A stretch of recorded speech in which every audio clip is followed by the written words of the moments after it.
Bonjour, je suis ravi de vous retrouver sur l'Argus.fr pour ce tout premier affrontement réel entre les nouvelles générations du Peugeot 2008 et du Renault Captur.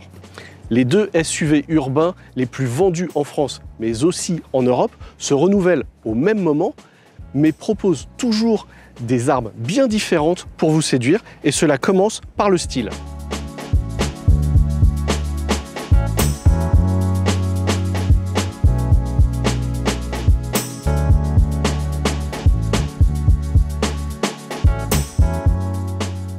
En effet, comme sur la première génération, impossible de confondre les deux autos.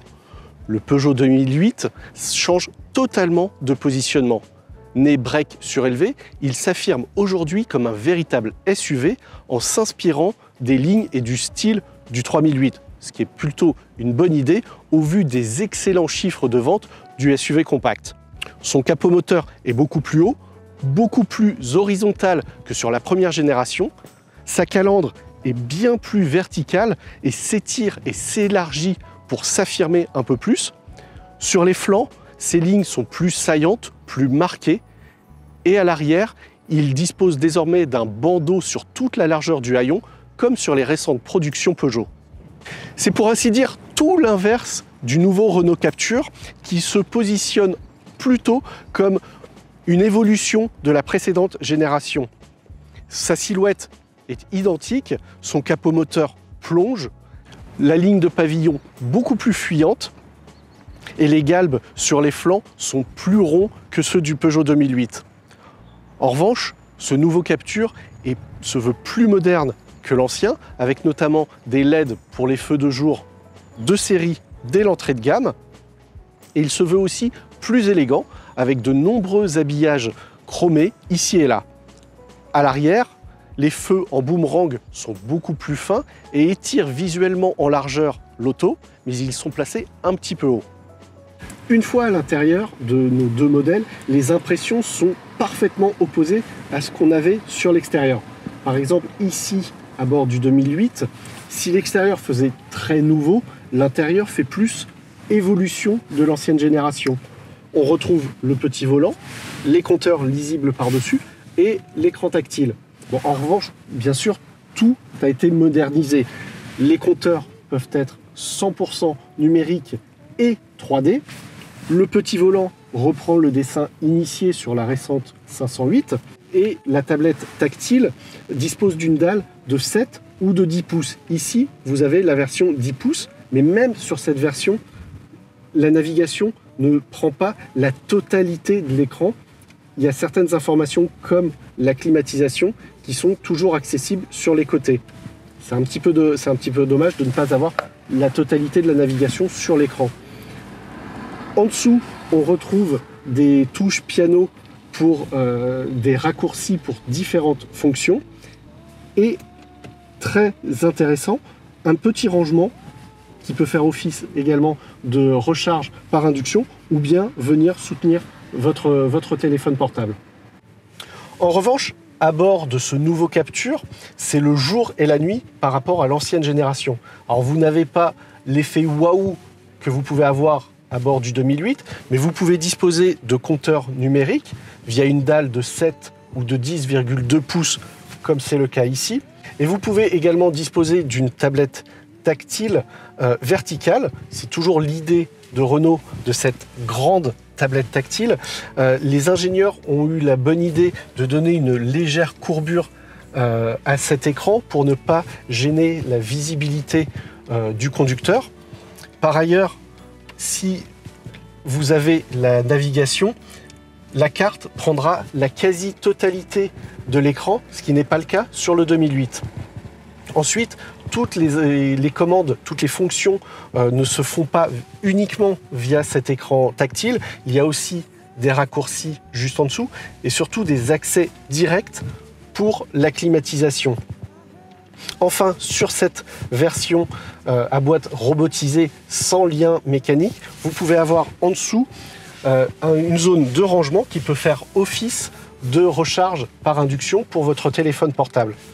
Et dernière chose, Renault conserve l'idée de son tiroir pour la boîte à gants. Alors c'est très pratique, c'est très grand, mais c'est pas super pratique si vous êtes avec un passager. Sur la partie qualité, Peugeot a certes fait de beaux progrès dans le domaine, notamment avec l'utilisation de matériaux moussés, surtout sur les finitions hautes comme ici sur la GT, mais l'assemblage reste perfectible et surtout sur les zones de contact, les plastiques sont beaucoup trop durs.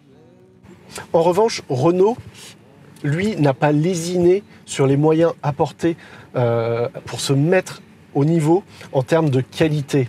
Ce Captur est dans la même veine que la récente Clio 5, avec des matériaux valorisants et même au niveau des zones de contact, mais surtout avec un soin tout particulier apporté à leur assemblage. Au rayon des aides à la conduite, impossible aujourd'hui de vendre une voiture qui ne disposerait pas de l'alerte au maintien dans la voie, de la lecture des panneaux de signalisation ou encore du freinage automatique d'urgence en ville avec détection des piétons. Ça tombe bien, ces deux modèles, le 2008 ici et le Captur, disposent de tous ces équipements. Ils peuvent également recevoir, entre autres, un système de conduite autonome de niveau 2 avec régulateur adaptatif et aide active au maintien dans la voie. Concernant l'habitabilité, nos deux SUV reposent sur des empattements rallongés. Celui du Peugeot est rallongé de 6 cm pour atteindre 2,60 m, ce qui lui permet de proposer un bel espace aux places arrière. En revanche, ces assises sont un petit peu trop courtes. Quant à la garde au toit, elle est limitée par la ligne du pavillon. Et le coffre, malgré un beau volume de 434 décimètres-cubes, il ne dispose plus de son coffre plat comme auparavant. De son côté, le Captur voit son empattement grandir de 2 cm seulement, mais il dépasse les 2,63 m. Et avec sa banquette coulissante sur 16 cm de série et dès l'entrée de gamme, il propose un espace à l'arrière très correct. Et en plus, son assise est bien plus longue que sur le 2008. Quant à la garde au toit, elle est aussi plus importante à l'avant comme à l'arrière. Le coffre, lui, bénéficie pleinement de cette banquette coulissante puisqu'il peut atteindre 536 litres, mais son seuil de chargement est situé bien plus haut que celui du 2008. Contrairement au style ou à l'habitacle, sur la partie moteur, nos deux modèles du jour se marquent littéralement à la culotte en proposant des puissances similaires ou presque. On retrouve ainsi pour la gamme essence des moteurs 100, 130 et 155 chevaux pour les deux modèles. En revanche, sur la gamme diesel, ça diffère un petit peu. Peugeot propose du 100 et du 130 chevaux, quand Renault propose du 95 et du 115 chevaux. Côté transmission, Peugeot fait toujours confiance à sa boîte automatique à 8 rapports, quand Renault renouvelle toute sa confiance à sa boîte à double embrayage à 7 rapports, mais cette fois-ci, elle est sans lien mécanique. Les philosophies, en revanche, diffèrent totalement sur l'électrification. Peugeot fait confiance au 100% électrique avec un moteur 100 kW, environ 136 chevaux, pour une autonomie de 310 km, quand Renault préfère un système hybride rechargeable de 160 chevaux pour 45 km d'autonomie en tout électrique. Une version hybride simple arrivera plus tard. Comme pour le duo 208 Clio, l'effet waouh est ici clairement à l'avantage du SUV Peugeot qui en met plein la vue. Toutefois, le Captur reprend l'avantage sur son rival sur de nombreux points non négligeables comme la qualité de finition, l'habitabilité ou encore l'ergonomie.